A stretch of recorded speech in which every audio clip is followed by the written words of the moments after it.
Abatuuze abawera 5 be basimbiddwa mu kkooti enkulu e Kayunga mu maaso g'omulamuzi Rita Kidasa Newumbe ku misango gy'okugezaako okutematema abasirikale wamu n'okukuma omuliro mu bantu. Omubaka omukyalo w'e Kayunga Aida Nantaba ye yeeyimiridde abakwate era ne bayimbulwa nga mu bano kubaddeko n'abakuliridde emyaka era obwedda bo babakwatirira bukwatirizi. Naye mukama waali totya. Bano ababadde balabikira ddala nga bakoowu mu kuwejjawejja basoose kwebaka wabweru.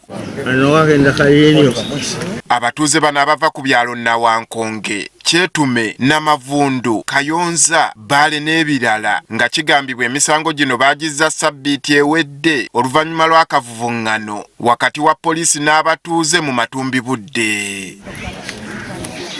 Bano balumiriza nti ogubalangibwa kwe kugaana okutunda ettaka lyabwe eri musigansimbi ayagala okusimbako ebikajjo. Balaze nga bwe baatulugunyizibwa ebitagambika omuli n'okutuusibwako ebisago. Bangi batuuse n'okwoza ku mmunye nga balojja ekyabatuusiddwako nga bali mu kkomera.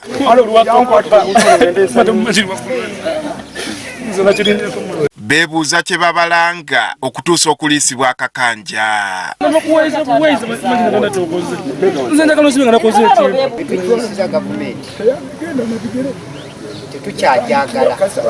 Wabula beeweza okufa n'obutanyagwa obutava ku ttaka lyabwe. Minisita Aida Nantaba avumiridde ebikolwa bino n'abategeeza nga bino ebibatuusibwako bwe bikolebwa okubanafuya. Tomusasudde ne bw'oba oyagala kusasula agaanye. Agambye saagala sasula kibanja kyange. Kati olw'okuba agaanye n'akulemesa okitwala gwe n'oteeka mu kkomera agonde. Nabagamba bino bajja bikola babagonze. Ategezezza nga kino bwe kikyali ekituuza nga bangi bakyakwatibwa. Bangamba ku lisiti muliko bangi be bayamaakinga muli bangi be baagala opiikinga naye bwe banaapiikinga nga bapiikinga gwe tujjayo gwe bateekayo gwe tujjayo nabwe gajja kubaggwa. Ono abakubirizza obutapondooka. Terudda mabega mbaddamu ekigambo kyange terudda mabega. Ennaku ejja kubeerawo naye alwanirire uwe takoowa. Bwe mulikoowa mutegeke n'akatono ke musigaza bajja katwala.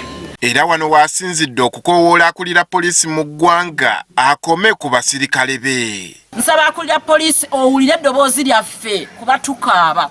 DPC w'e Kayunga akozesebwa ababbi b'amataka okuteekawo ebisango ebijingirire ebitaliiyo okusibisa abasajja nga bano mu makomera.